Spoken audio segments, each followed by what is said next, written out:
Buenas noches. ¿Cuántos le pusieron atención a la última canción? A todas, pero principalmente a la última. Por tanto, si hay alguna consolación en Cristo, si algún consuelo de amor, si alguna comunión del Espíritu, si algún efecto entrañable, si alguna misericordia, completad mi gozo sintiendo lo mismo, teniendo el mismo amor, unánimes, sintiendo una misma cosa.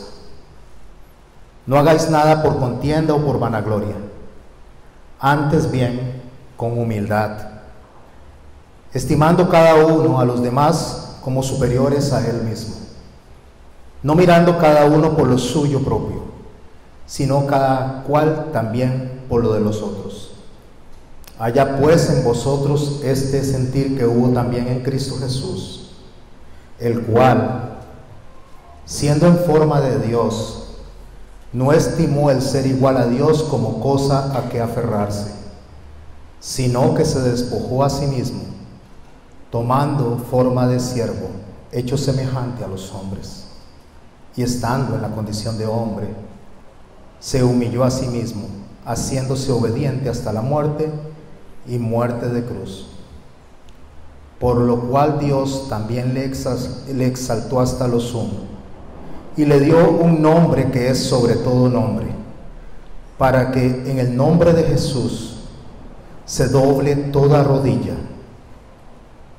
de todos los que están en los cielos y en la tierra y debajo de la tierra, y toda lengua confiese que Jesucristo es el Señor, para gloria de Dios Padre. Si me está siguiendo es porque encontró Filipenses capítulo 2 y porque está identificado con esta palabra. Antes de orar, me gustaría que vean un video de 2 minutos. Todo está relacionado con esto. El día de hoy vamos a hablar de la segunda parte de la era de la autarquía. ¿Qué es la autarquía? Es diferente a lo que nosotros entendemos como anarquía. La anarquía es la ausencia de un gobierno, y la autarquía es, aunque haya gobierno, aunque haya dirección, es yo gobernándome a mí mismo, por mis propios pensamientos, por mi propio juicio, por mi propio valor, por mi propia apreciación, por mi percepción, por lo que hay en mi corazón. Y eso es lejos del juicio de Dios, porque dice el Señor que Él no ve como ven los hombres. Los hombres ven la apariencia, mas Él ve el corazón. Pongamos el video, por favor.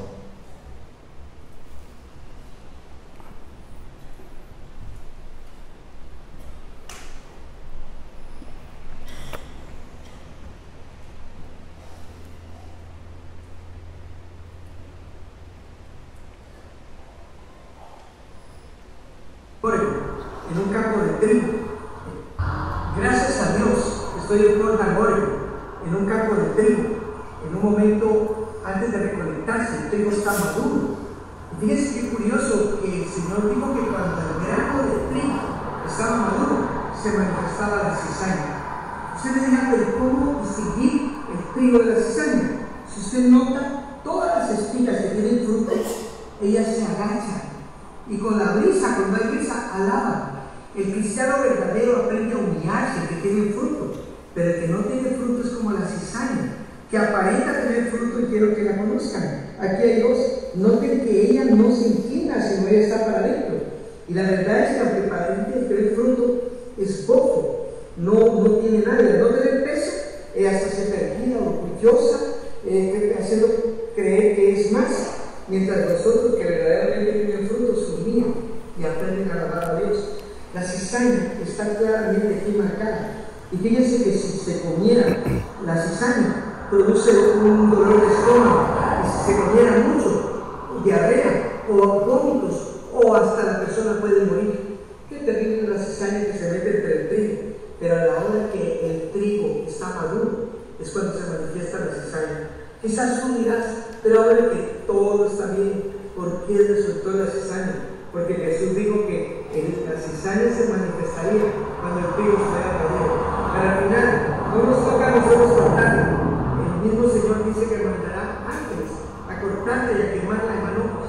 Pero qué lindo que tú y yo aprendamos a ser como esta espiga, que tiene fruto y aprendió a doblarse en adoración y alabanza a nuestro Dios.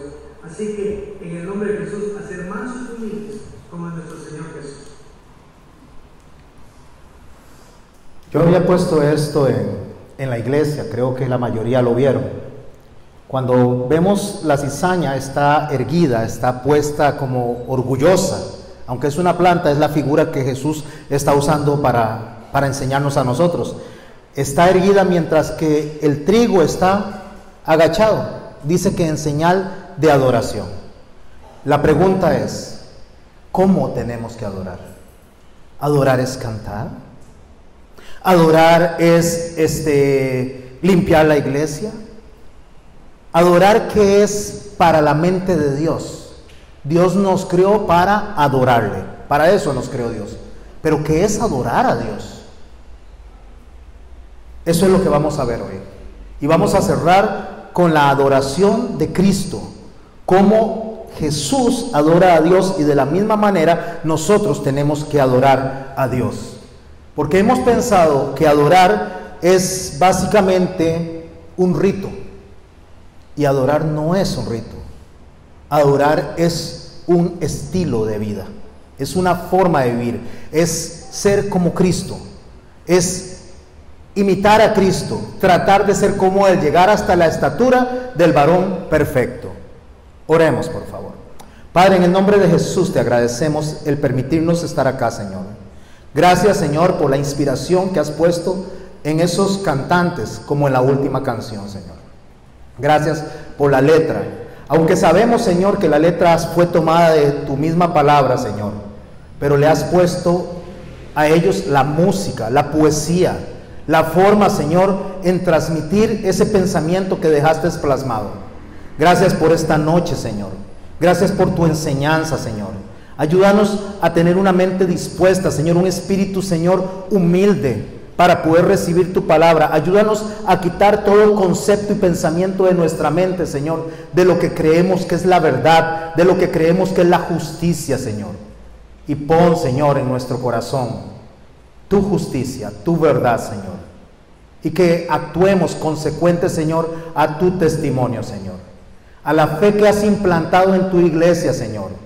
Ayúdanos a entender, Señor, que la única forma de acercarnos a ti es en humildad, Señor, con un corazón contrito, Señor, en humillación, Señor, que no hay otra forma de rendirnos a ti si no es de esa forma. Pero ¿qué es, Señor, eso? Ayúdanos a entenderlo a través de la palabra que nos has puesto en esta tarde-noche, Señor. En el nombre de Jesús te rogamos, bendícenos, Señor, bendice nuestro entendimiento. Amén. Bueno, ahora sí vamos a comenzar con la prédica. Perdone que haya tomado todo este tiempo, pero era necesario para poner la plataforma de lo que vamos a hablar hoy. Habíamos cerrado y estamos hablando del libro de los jueces como base, y habíamos cerrado con la muerte de Sansón. Los que estuvieron la semana pasada, sí, estoy un poco confundido con las quincenas de formadores. Los que estuvieron la semana pasada vieron cómo murió Sansón. ¿Cómo murió Sansón? Con un deseo de venganza. ¿Cuáles fueron sus últimas palabras? Permíteme, aunque sea por esta vez, vengarme por lo que le hicieron a mis ojos. ¿Y qué hizo Dios? Dios vino y favoreció a Sansón para que pudiera morir, quitando unos cuantos o bastantes de los filisteos que estaban ahí, más de 3,000 dice el texto, entre hombres y mujeres, y que Sansón en ese momento hizo morir a más filisteos de los que había matado en toda su vida. No voy a concentrarme en la misión de Sansón, voy a concentrarme en la muerte de Sansón. a como hoy me voy a concentrar en los últimos 3 capítulos, y espero que los hayan leído para que les enriquezca más la enseñanza de hoy. Voy a concentrarme en la muerte de Sansón, porque sus palabras fueron que le permitiera a Dios vengarse. Y Jesús, estando en la cruz, siendo Dios, teniendo forma de Dios, no escatimando quién era, decidió subirse a una cruz a morir por usted y por mí. Y sus últimas palabras ante los que le humillaban, ante los que le escarnecían, sus últimas palabras, entre otras, fueron: perdónalos porque no saben lo que hacen. Esas fueron sus palabras. Para poder abordar la enseñanza de hoy, que tiene que ver justamente con la continuación de la semana pasada, deseo contarles un poquito y por encima los últimos 3 capítulos del libro de Jueces. ¿Quién lo leyó? Levante su mano. ¿Quién lo leyó durante esta semana? Ok, perfecto. Ustedes van a tener una apreciación mucho mejor. El libro de Jueces, después de que muere Sansón, ya no muestra más jueces, sino hasta Samuel, que es juez de Israel, y sus hijos, que serían. Hay un intermedio entre el libro de Jueces y el libro de Samuel, que es el libro de Ruth. El libro de Ruth está introducido, inserto dentro de la época de los jueces. Así es como inicia este libro. Antes de iniciar el libro de Ruth, cuando ya todo estaba en un caos, sucede algo, un evento muy trágico, muy cruel, que usted se pregunta por qué eso está en la Biblia. Y a veces han querido espiritualizar esto y tratar de buscarle señales espirituales, y no hay señales espirituales aquí. Es una crueldad lo que hay aquí, es pura crueldad. No busquen simbolismo, no busquen si hay algo que representa ahí la salvación, no busquen nada de eso. Es simple y llanamente un mensaje del ascenso de la crueldad de un pueblo que no escuchó la voz de Dios. Eso es todo. Dice que en los días en que no había rey en Israel, en la parte lejana, allá en el territorio de Efraín, y es importante saber que es la parte lejana del territorio de Efraín, porque esto nos identifica muy lejos de Jerusalén. Y cuando se habla que está lejos de Jerusalén, es una figura de estar lejos de Dios. Entre más lejos de Jerusalén se habla, más lejos de Dios se está mencionando el texto. Un levita, que no debería de estar ahí, debería de estar oficiando en el templo, un levita toma a una mujer por concubina. La mujer se enoja con él, según Dios habla hoy, le es infiel, según Reina de Valera, pero no vamos a concentrarnos en el pleito que tuvieron ellos marital, vamos a concentrarnos en toda la escena. Se enoja con él y se va a vivir a donde su padre durante 4 meses. Pasados los 4 meses, se va el levita a la zona de Galat a buscar a la concubina, a su mujer, a la casa de su padre. Y dice que la va a buscar de forma amorosa, no exigente, sino de forma amorosa, para mostrarnos el sentimiento que él tenía hacia ella. Él llega, se queda y se hospeda varios días en la casa del padre de la concubina.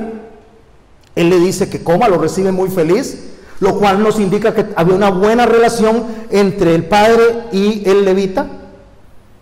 Posterior a eso, decide irse y se va de regreso a su casa, pero cuando llega a la zona de Galat, que era una zona que ocupaban los benjamitas o los descendientes de Benjamín, no tenían dónde hospedarse y deciden quedarse en una plaza. Cuando ellos estaban en la plaza, pasa un hombre de la zona de Efraín y los ve en la plaza y le pregunta que qué están haciendo ahí. Entonces él les dice: ¿de dónde vienes y a dónde vas? O sea, ¿de dónde vienen? Para que nosotros en nuestra mente analicemos nuestras vidas hacia atrás y pensemos igual que debió de haber pensado este hombre. ¿De dónde nos sacó Dios y a dónde nos lleva Dios? ¿De dónde venimos y hacia dónde nos dirigimos? Es lo que esta noche deberíamos nosotros de pensar. ¿De dónde salimos y hacia dónde vamos, porque en este momento nosotros estamos en medio de ambos puntos, entre la salida y el destino. Nosotros estamos aquí de forma temporal, porque nuestro destino no es esta tierra, nuestro destino es estar en la presencia de Dios eternamente. Para eso fuimos llamados, para adorarle eternamente. Pero la adoración comienza aquí en la tierra. Pero ¿cómo le tenemos que adorar? Bueno, ¿de dónde vienes y a dónde vas? El levita le dijo, vengo de Belén, de Judá, y vamos a la más lejana parte de los montes de Efraín. ¿Me captan la explicación que acabo de dar? Se está alejando de lo que representaría estar cerca de Dios. Entonces el hombre le dice que se queden con él esa noche. El levita, su mujer, deciden quedarse esa noche con el viejo. Cuando ellos están en la casa de él y se están gozando, dice que cuando están más felices, las personas que están alrededor, o los hombres que están alrededor, se acercan y empiezan a gritar de afuera y le dice, saca al hombre que tienes de visita, porque queremos acostarnos con él, violarlo, dice otras versiones.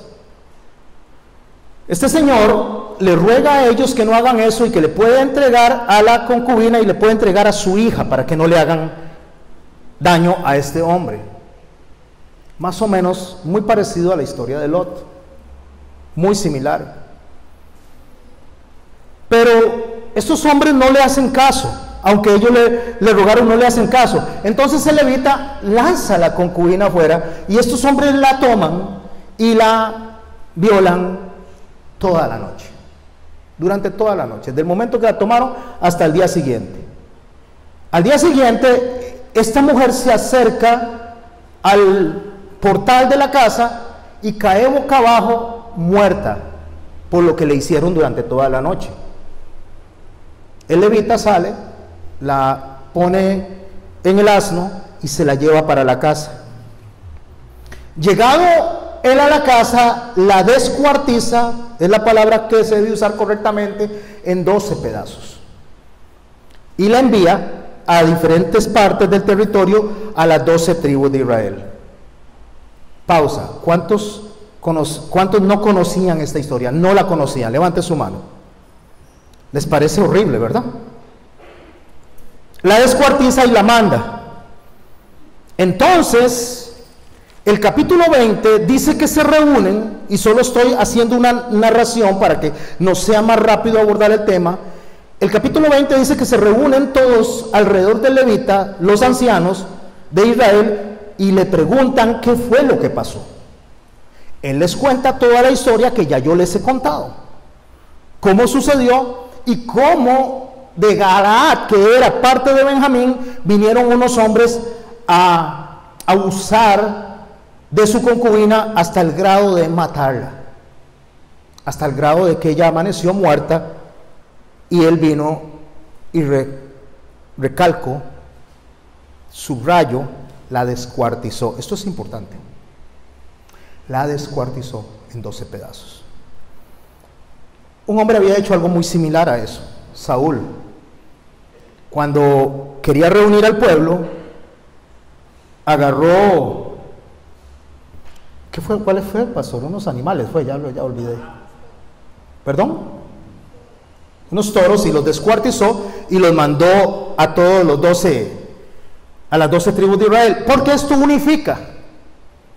¿Cómo unifica? No sé si ustedes se han dado cuenta que la maldad unifica al igual que la bondad. Las personas pueden alrededor de la maldad, como lo decía la pastora al inicio y lo decía Daniel en su exposición, alrededor de la maldad podrían hacer un solo hombre, un solo espíritu, a como alrededor de la bondad puede ser un solo hombre y un solo espíritu. Este hombre, después de que les cuenta a ellos esto, entonces los israelitas deciden llamar a los de la tribu de Benjamín, o a los benjamitas que viven en la zona, y le dicen que le entreguen a estos hombres. Y los benjamitas no quieren entregar a los hombres, deciden no entregarlos. Aquí empezamos a ver ciertas cosas, poco a poco, cómo resuelve cada persona que está sin Dios cómo resuelve el levita su problema, cómo resuelven los de Israel ir a amenazar a las otras personas y cómo resuelven los de Benjamín al no entregar a los criminales. Eso pasa mucho en las familias. Hay personas que hacen lo incorrecto y en vez de llamar la atención de sus hijos o llamar la atención de su esposo o su esposa, lo que hace es proteger a la persona en medio de la maldad y la crueldad. Por eso es que muchas veces nuestro juicio, que no viene de Dios, es más fácil señalar al hijo de alguien porque es alcohólico, porque es drogadicto, porque es adúltero, que al hijo mío.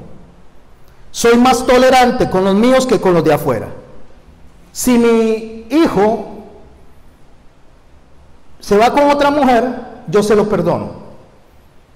Pero si el hijo de otro se va con otra mujer y abandona a mi hija, entonces, si mi hija se va con otro hombre y abandona a el hijo de otra persona, entonces eso yo se lo tolero. ¿Me estoy explicando? Porque es mío, mi hijo el que está fallando. Es mi hija la que está fallando. Si el hijo de otro es drogadicto, yo soy duro. Pero si es mi hijo el que es drogadicto, entonces yo soy blando. Porque así funciona. Si alguien de mi familia se vuelve homosexual, yo soy más blando que si no tengo a alguien en mi familia en esa condición. ¿Me estoy explicando? Porque ese es nuestro juicio. Nuestro juicio no solo es perceptivo, sino que es un juicio subjetivo. Se mueve por las emociones. Dios no se mueve así. Dios tiene un juicio perfecto. Estos de Benjamín no entregan a estos hombres sabiendo quiénes eran estos hombres, pero deciden no entregarlos, a lo que hace que se levanten los de Israel contra ellos. Y en la primera ocasión que se levantan, van y le consultan a Dios si pueden ir a atacar a estas personas, y Dios les dice que sí, que vayan. Y ellos van y empiezan a atacar a los benjamitas y mueren miles de los de Israel, aunque Dios les dijo que fuera. Sucedió la primera y la segunda vez que Dios les dice vayan a atacar a los benjamitas, pero aun cuando los estaba atacando porque Dios le dijo que lo podían hacer,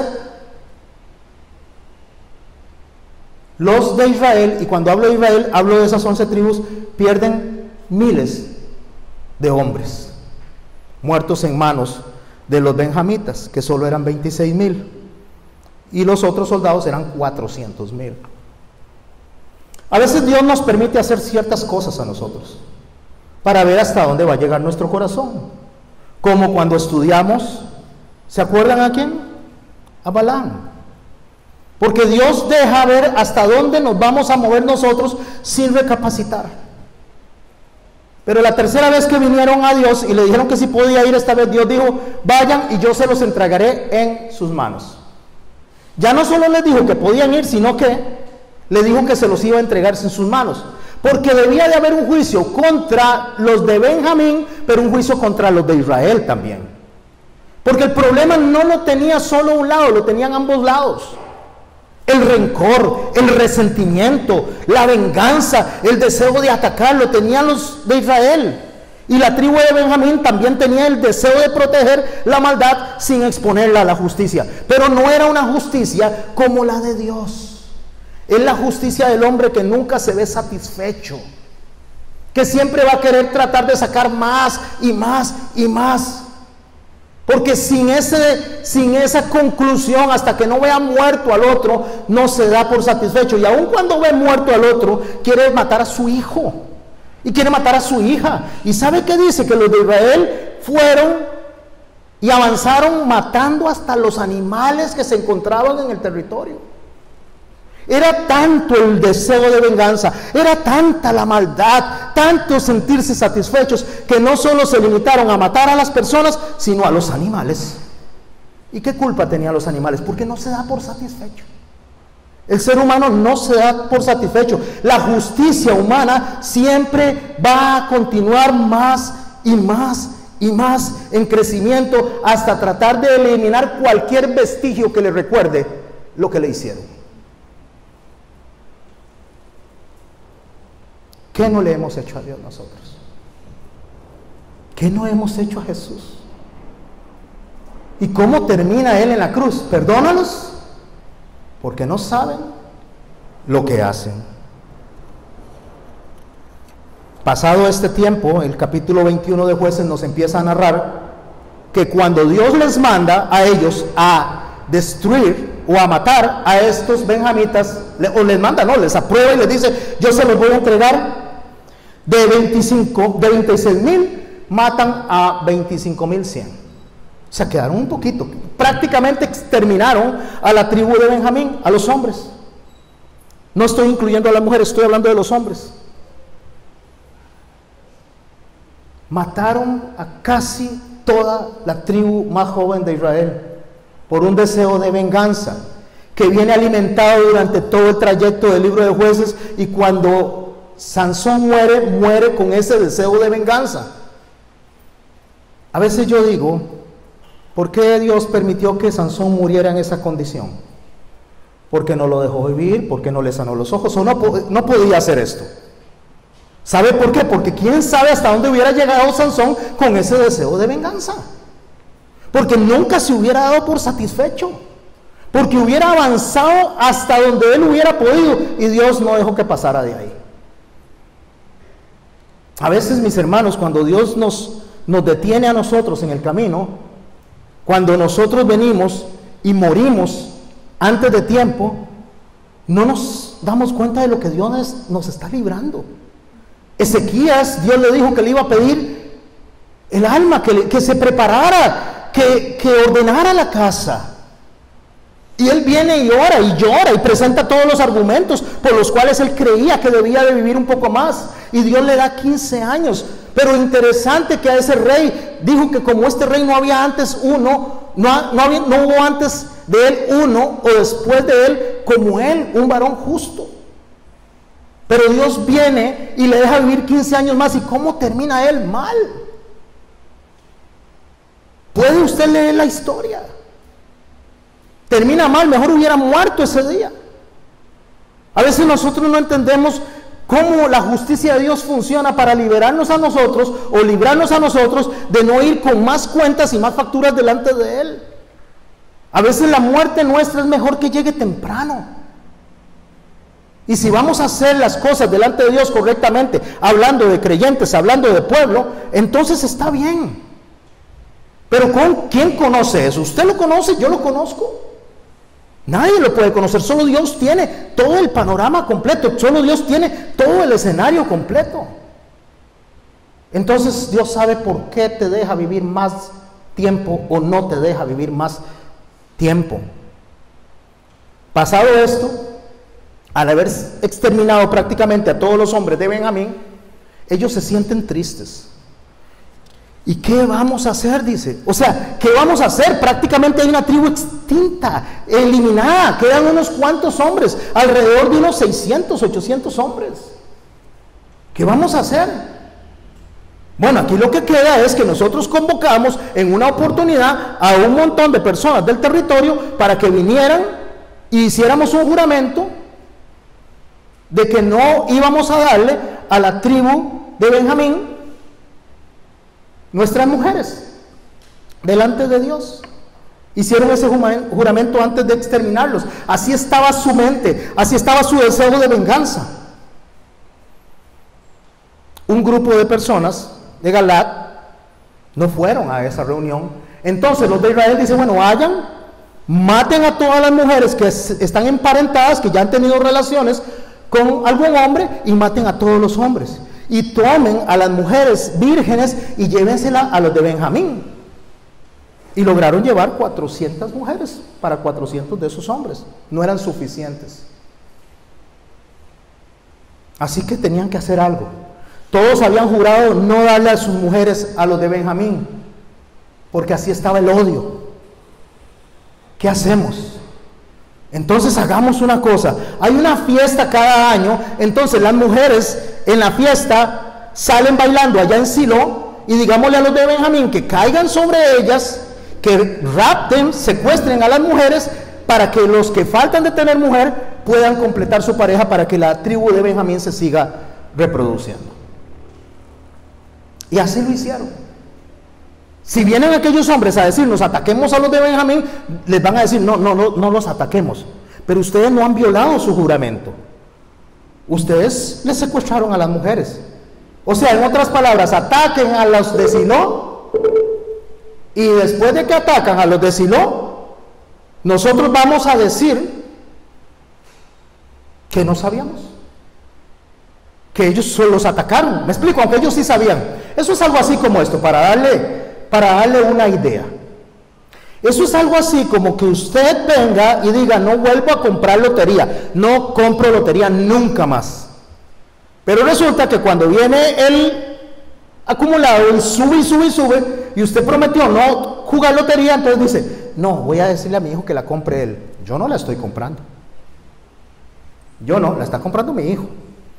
Otros dicen: ah, ¿y si me la regalan? Entonces yo no la estoy comprando, me la están regalando. Yo no voy a hacer una exposición de si se compra o no se compra lotería. Estamos haciendo una exposición cuando doblamos y torcemos nuestro juicio.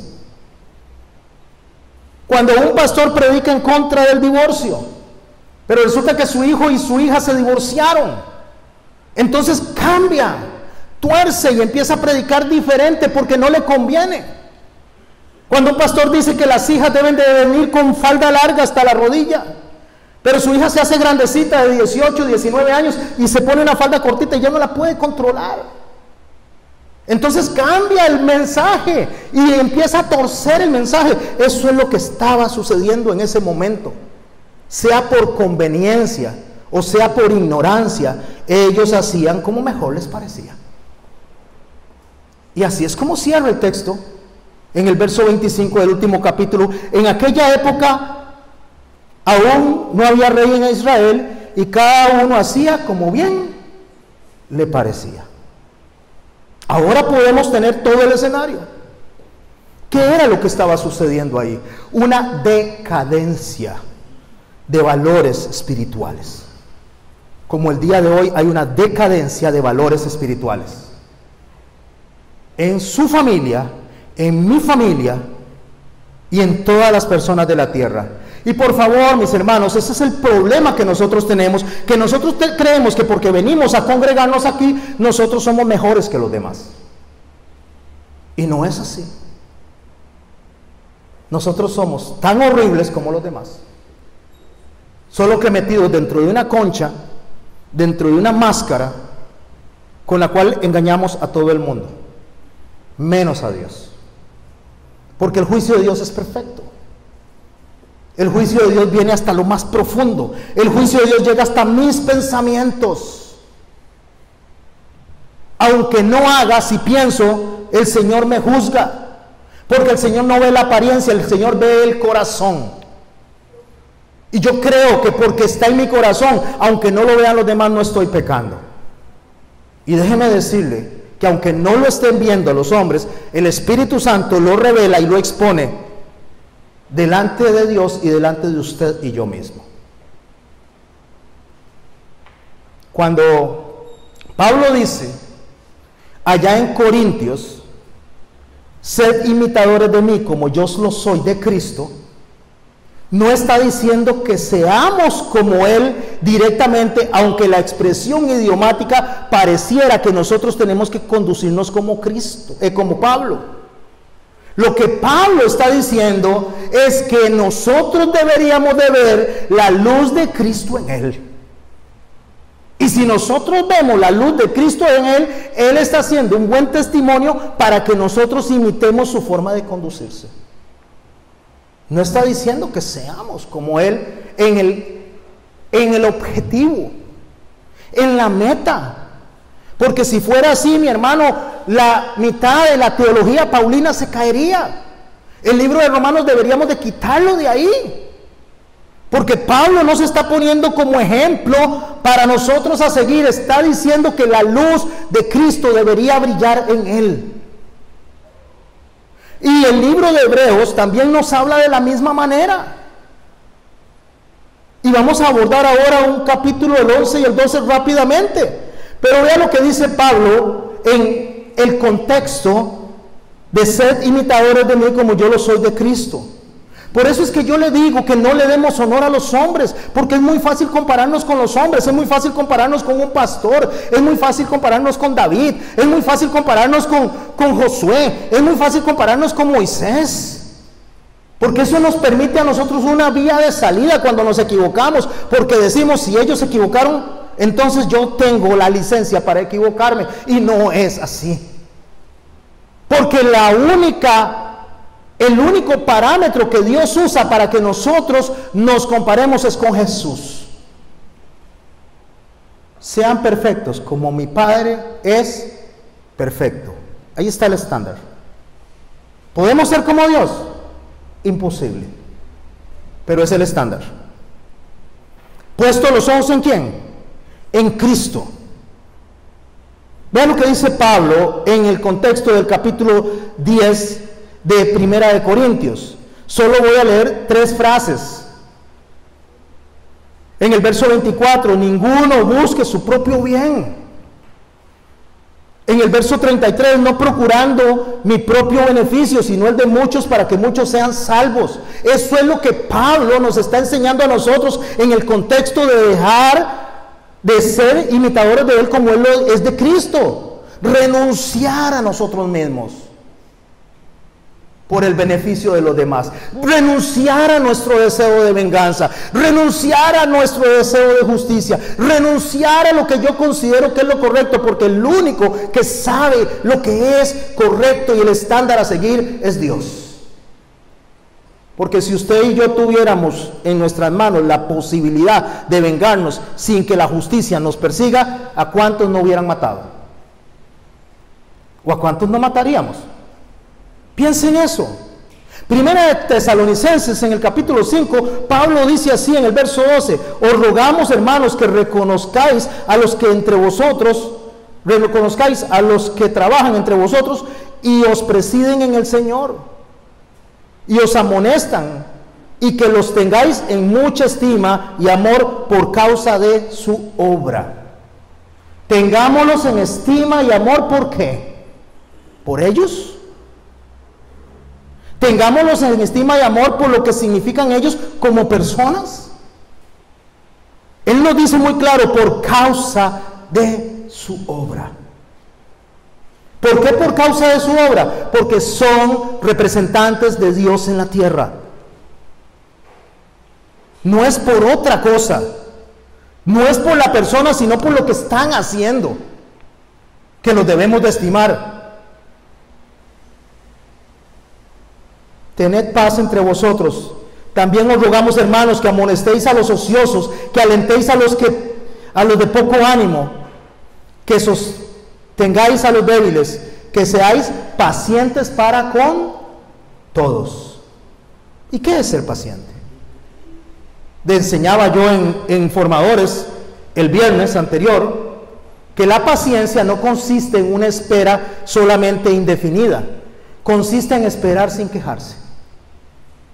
No es que usted espere, es que usted espere sin quejarse.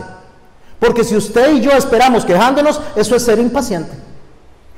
El que espera quejándose y el que espera sin quejarse, los dos están esperando. La diferencia que hace la impaciencia a la paciencia es la forma en que yo espero. ¿Qué es lo que yo tengo que esperar? ¿Qué es lo que yo tengo que estar esperando cada vez que el Señor me dice que sea paciente para con todos? El verso 15 lo dice de esta manera de Primera de Tesalonicenses capítulo 5. Mirad que ninguno pague a otro mal por mal. Antes seguid siempre lo bueno unos para con otros y para con todos. Hermano, ¿usted cree que esa frase, unos para con otros y para con todos, está ahí puesta porque Pablo no sabía escribir? Está hablando de los que nos relacionamos y las personas que no son tan simpáticas con nosotros. Está hablando de un grupo extenso de personas, los afines y los no afines, como lo dijo Jesús. Qué fácil es hacerle bien a los que nos hacen bien, pero hacerle bien a los que nos hacen mal, eso es otra cosa. ¿Y cuál es el ejemplo que nos dio Jesús? Que mientras lo maldecían, ¿qué hacía? Bendecía. Que mientras lo maldecían, ¿qué hacía? Bendecía, mis hermanos. ¿Y qué nos llama a ser Dios? Ser perfectos como Él es perfecto. Y la perfección está en la adoración. Por eso es que Hebreos, cuando inicia en el capítulo 2, en el verso 1, dice así: por tanto, que nos une al pensamiento del capítulo anterior. Por tanto, nosotros también, teniendo en derredor nuestro tan grande nube de testigos, despojémonos. ¿De qué? De todo peso del pecado que nos asedia. De todo peso de pecado que nos asedia. ¿Podemos entender esto? No lo vamos a entender si no vemos el anterior capítulo. Todas esas personas fueron perseguidas, aserradas, decapitadas, de los cuales el mundo no era digno, dice Pablo, o dice el escritor de Hebreos, perdón. Yo pienso que es Pablo, pero vamos a decir, como dicen la mayoría, que no sabemos quién es. Todas estas personas murieron pensando en quién, en el que había de venir, puestos los ojos en Cristo. Despojémonos de todo peso de pecado que nos asedia y corramos con paciencia. ¿Qué es correr con paciencia? Sin estarnos quejando. Eso es correr con paciencia. ¿Le parece difícil eso? ¿Le parece imposible? Correr con paciencia la carrera que tenemos por delante. ¿Le parece a usted imposible no quejarse de lo que nos está pasando, no estar alegando, no estar usando nuestra boca, que es para bendecir, sino que lo que hacemos es usar palabras ociosas de las cuales daremos cuenta a Dios? Porque dice la palabra que de toda palabra ociosa que salga de nuestra boca daremos cuenta a Dios. ¿Y qué es una palabra ociosa? Una mala palabra. Una palabra ociosa, cada vez que abrimos la boca, algo que no edifica, algo que no bendice, algo que no construye, algo que no va de acuerdo a la adoración que Dios espera de su boca y de la mía. Porque estamos llamados a ser pacificadores. ¿Y usted sabe qué es ser pacificador? No es el que dice, no, yo no me meto. Entonces resulta que don Carlos y el pastor no se hablan, no, yo no me meto, es asunto de ellos. No, el ser pacificador no es esperar ahí a ver cómo lo resuelven. El ser pacificador es actuar en favor de la paz.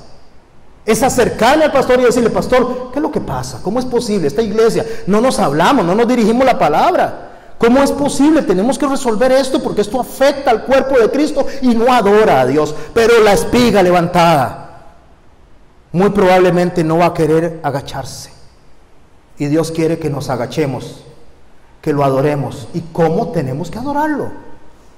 El Señor cierra una oración en el capítulo 17 de Juan diciendo que sean uno como tú y yo, Padre, somos uno, para que el mundo crea.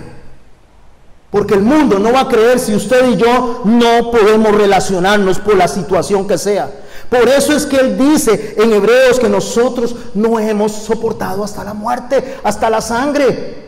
No hemos llegado hasta ahí para soportar, honrar a Dios, alabar a Dios y poder llevarle a Dios ese olor fragante de oración. No hemos llegado hasta la sangre, pero hay uno que sí llegó hasta la sangre. Hay uno que sí llegó hasta la muerte y se llama Jesucristo.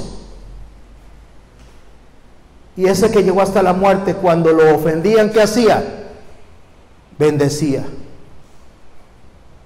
Cuando le deseaban el mal, ¿qué hacía? Se callaba. Pero nosotros somos tan ligeros para exigir justicia. Y yo no le estoy diciendo que no requerimos de justicia, pero que sea según el estándar de Dios. Porque solo Dios conoce realmente todo el escenario. Nosotros no conocemos el escenario. ¿Sabe, hermanos, que aquí en la misma iglesia habemos personas que tal vez no nos hablamos los unos a los otros? O no nos dirigimos, ¿cómo, pastor? ¿Cómo va a ser eso? Tal vez, hola, como de paso. Pero realmente con un corazón en unidad delante de Dios, como un solo hombre. Como para el mal se une la gente, para el bien se debe unir la gente. Porque es la única forma en que el mundo puede creer. Porque el mundo no va a creer cuando de una iglesia sale la gente y aquí nos hacemos la mazaguada y en la calle no nos dirigimos la palabra. Eso no es el carácter de Dios. El carácter de Dios es que el Señor le tomó la mano a una mujer que estaba acusada de adulterio y la levantó. Y el único que la podía apedrear no la apedreó, tuvo compasión de ella. Puestos los ojos en Jesús, el autor y consumador de la fe, es la única forma de terminar la carrera. Es la única forma de poder llegar a la meta, porque cuando ponemos los ojos en Él, nos acordamos que es Dios, que siendo en forma de Dios, no escatimó eso y que vino a morir en una cruz para poner en orden todo. Y por esa razón es que toda rodilla se dobla y toda lengua confiesa que Él es el Señor. Pero no es confesar de boca y de lengua, es confesar desde nuestro corazón en nuestras acciones. Y nuestras acciones comienzan con la unidad del Espíritu con nosotros, que somos el cuerpo de Cristo.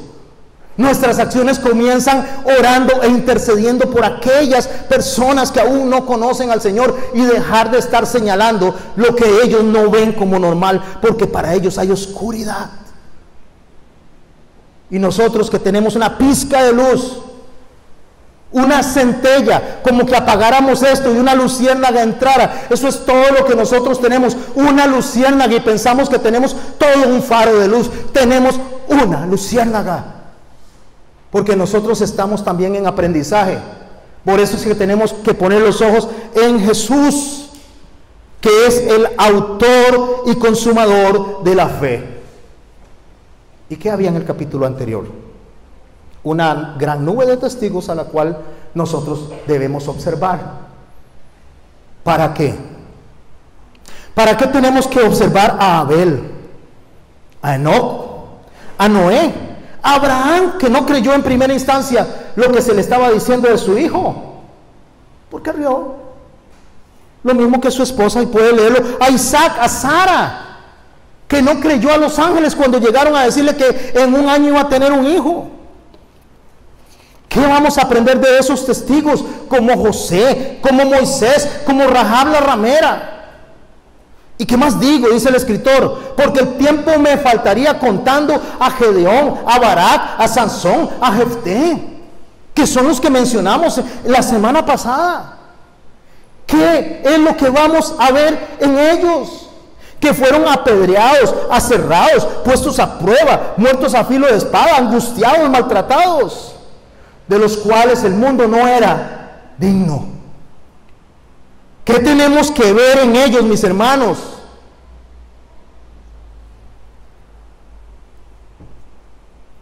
Que todos ellos alcanzaron buen testimonio mediante la fe, que no recibieron lo prometido, pero que Dios proveyó en ellos toda la fuerza para llegar al final,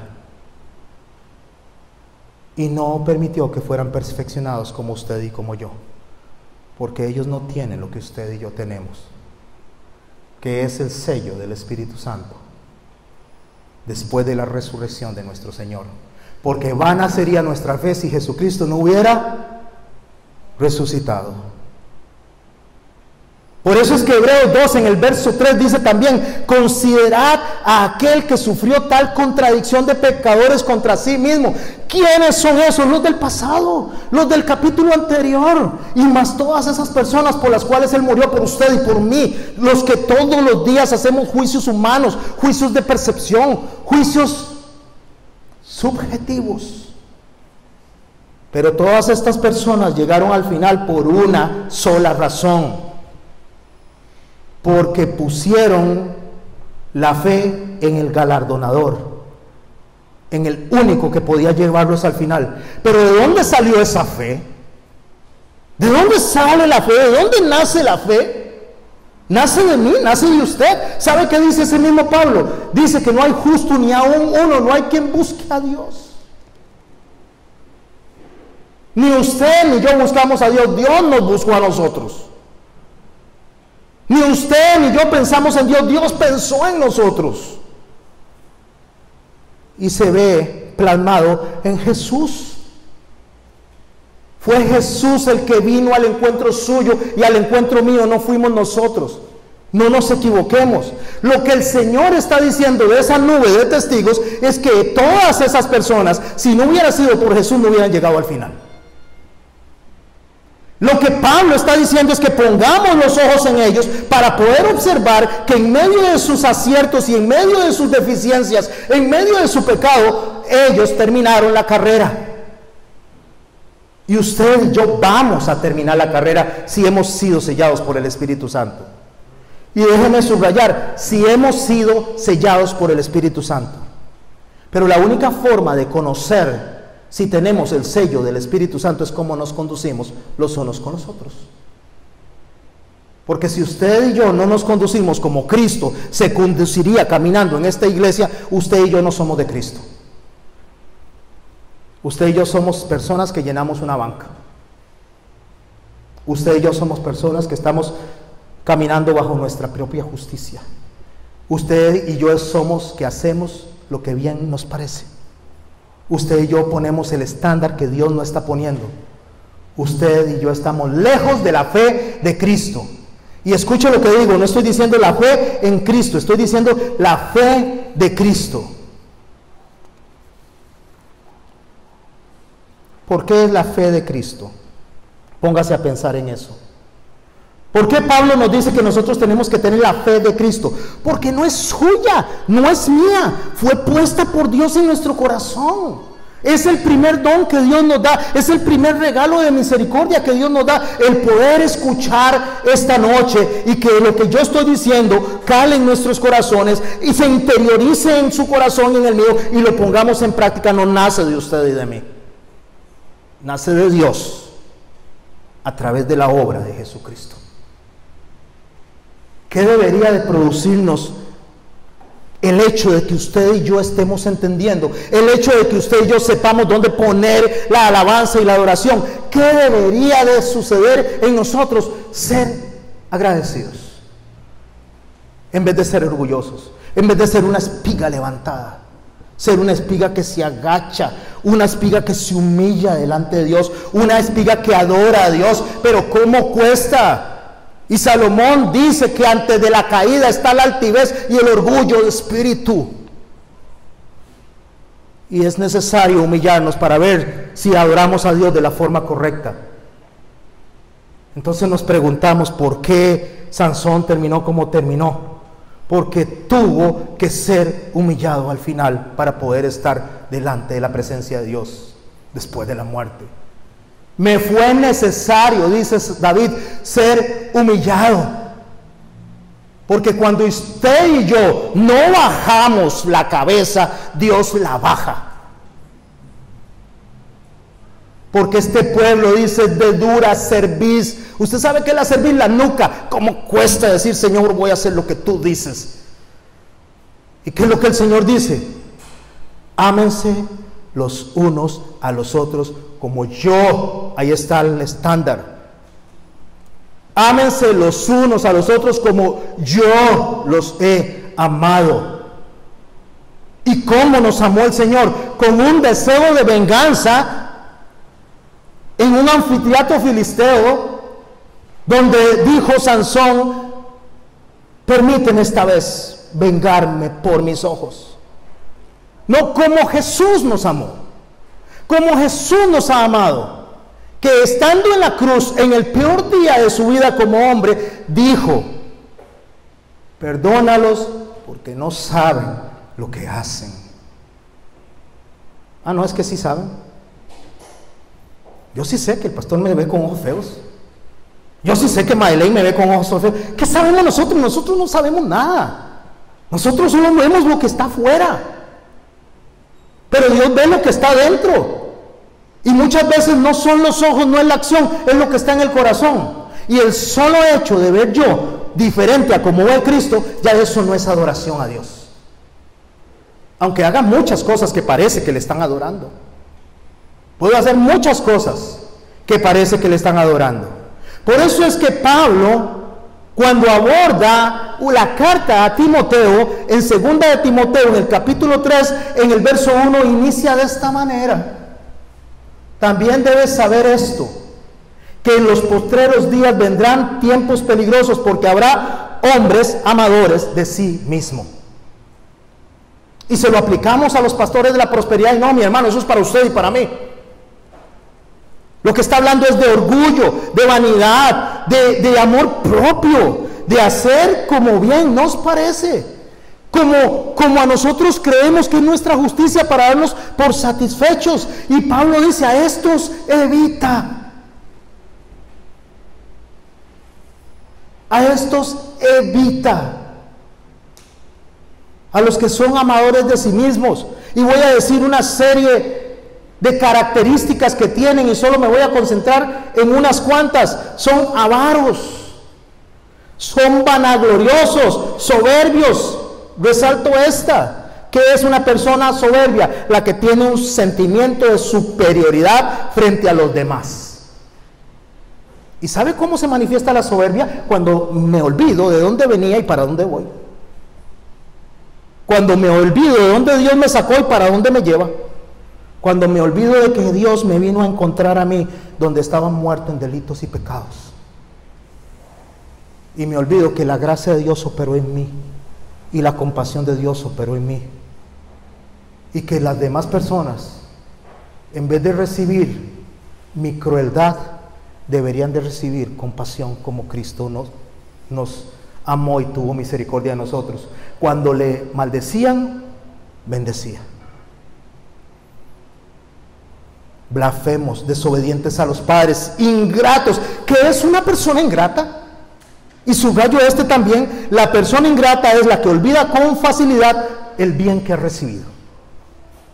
¿Y por qué subrayo esto? Porque cuando usted y yo atacamos, cuando usted y yo pisoteamos, cuando usted y yo tratamos de hundir en el fango al caído, usted y yo olvidamos de forma ingrata lo que Dios ya hizo en nosotros. Sin afecto natural, implacable. Y esto nos liga a los capítulos que acabamos de leer y a la semana pasada. ¿Quién es implacable? El que no se puede aplacar, apaciguar, calmar. Es aquella persona que no tiene límite, aquella persona que no sabe cuándo detenerse, aquella persona que no le deja el juicio a Dios, sino que quiere hacer su propio juicio. Ese es implacable, y eso es pecado. Implacable es aquel que quiere hacer dentro de su parecer, como en el libro de Jueces, que era la característica de ellos. Cada uno hacía como bien le parecía. La persona implacable es la que hace como le parece, no como Dios dice. ¿Y qué es lo que Dios dice? ¿Que es de sabios pasar por alto la ofensa? ¿Sabe qué hacía Jesús cuando lo trataban de matar o ponerlo a capturarlo para arrestarlo, para matarlo? Escapaba, huía, porque no era el tiempo. Aun cuando lo querían hacer rey también escapaba, huía. ¿Por qué hacía eso si él es Dios? ¿Es que no podía defenderse o no tenía ángeles para que lo defendieran? No, había, dice, 84,000 ángeles listos para defenderlo. 12 legiones de ángeles. 84,000 ángeles cuando el mundo necesita solo 4 para ser destruido, según el Apocalipsis. Pero él huía. ¿Es que era un cobarde? ¿O es que usted y yo somos más valientes que él, más sabios? Es porque le dio a usted el ejemplo y a mí el ejemplo de la conducta correcta delante de Dios. Calumniadores, interperantes, faltos de templanza, eso es interperantes. Una persona que no tiene dominio propio, y el dominio propio está cómo hablo y cómo pienso. Desde que mi boca se abre, empiezo a ser interperante. Porque cuando uso mi boca para lesionar, yo no estoy siendo como Cristo. Yo no estoy siendo de la misma manera que Cristo hizo. Por eso es que termina siendo cruel. Y dice que son crueles, aborrecedores de lo bueno, traidores, impetuosos. ¿Qué es una persona impetuosa? Es una persona que se deja llevar por esa energía negativa. Infatuado. hinchados, vanidosos, creyendo que ya yo soy o tengo la autoridad para poder pisotear aquello que Dios hizo bueno. ¿Qué le dijo el Señor a Pedro? No llames inmundo a lo que ya yo he limpiado. Amadores de los deleites más que de Dios, con apariencia de piedad. ¿Qué es la piedad, mis hermanos? Piense qué es la piedad. La piedad es la virtud que Dios pone en usted y en mí para sentir compasión hacia el prójimo. Eso es la piedad. Piedad, repito, es la virtud que viene de Dios para sentir compasión hacia mi prójimo.